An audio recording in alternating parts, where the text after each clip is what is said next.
সাবেক প্রধানমন্ত্রী শেখ হাসিনা দেশ ছেড়ে ভারতে পালিয়ে যাওয়ার পর তার দেশে ফেরা নিয়ে চলতে থাকে নানা জল্পনা কল্পনা। শেখ হাসিনা জানুয়ারি মাসে দেশে ফিরবেন। আপনাকে আমি আজকে এখানে বলে রাখলাম, রেকর্ড করা থাকলো, 27 সালে নির্বাচন দিতে হবে। So I believe that I should go. I'm going for my people. আমার কমন সেন্স বলে উনি ফিরে আসবে। উনি ফিরবেন, ফিরতেই হবে ওনাকে। আপারে 4 আগস্ট 2024 বিএনপির মুরত ছিল না।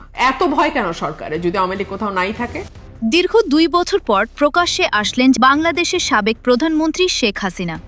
ভারতের রাজধানী নয়াদিল্লি থেকে ভিডিও লিংকের মাধ্যমে একটি আন্তর্জাতিক অনুষ্ঠানে বক্তব্য দিয়েছেন তিনি। আর সেই বক্তব্য ঘিরেই শুরু হয়েছে নতুন রাজনৈতিক আলোচনা ও কূটনৈতিক বিতর্ক। কিন্তু কি উনি বলবেন যে দেশ সরকার ধারণ করতে পারবে না, এই যে কথা বলতে দেবে না, তার খবর প্রচার করা যাবে না, এই যে বলছি, এগুলো জানেন কি কতগুলি মাথা মোটা লোকের কাজ। সেক্ষেত্রে 5 আগস্ট একটি গুরুত্বপূর্ণ দিন, আমাদের প্রতিবার গুরুত্বপূর্ণ দিন। তাতে কি আসে যায়? তাতে কি আসে যায়? সে 5 তারিখে বলুক, 6 তারিখে বলুক, 7 তারিখে। দক্ষিণ এশিয়ার ফরেন করেসপন্ডেন্স ক্লাব আয়োজিত এই অনুষ্ঠানে শেখ হাসিনার পাশাপাশি অংশ নেন তার ছেলে সজীব ওয়াজেদ জয় এবং আওয়ামী লীগের আরও কয়েকজন শীর্ষ নেতা।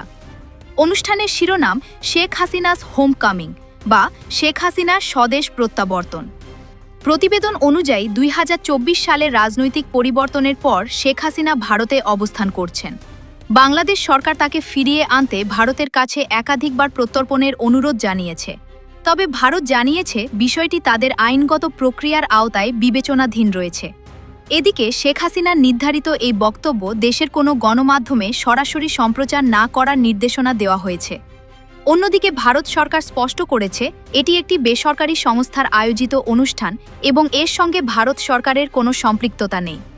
এই বক্তব্যে শেখ হাসিনা দেশে ফেরার পরিকল্পনা নিয়ে গুরুত্বপূর্ণ বার্তা দিয়েছেন। তিনি বলেন, মৃত্যুদণ্ডের রায় মাথায় নিয়েই দেশে আসবেন এবং তা শুধুমাত্র দেশের মানুষের জন্য। Now about us, yes, I told you that I was not ready to leave my country. I didn't know that I am coming here, but somehow I reached here. But they brought me here, but they took shelter. Okay, I should go. I'm going for my people. সব মিলিয়ে শেখ হাসিনার এই বক্তব্যকে ঘিরে এখন দেশের রাজনৈতিক অঙ্গনে বাড়ছে কৌতূহল। তিনি দেশে ফেরার বিষয়ে বলেন, আমি ডিসেম্বরই ফিরছে, কিন্তু তারিখ নির্দিষ্ট করে বলেননি। তবে এ বিষয়ে রুমিন ফারহানা বাংলাদেশ সরকারের সমালোচনা করেছেন। অনেকে তাকে শেখ হাসিনার আগামী ভবিষ্যৎ বলেও দাবি করছেন।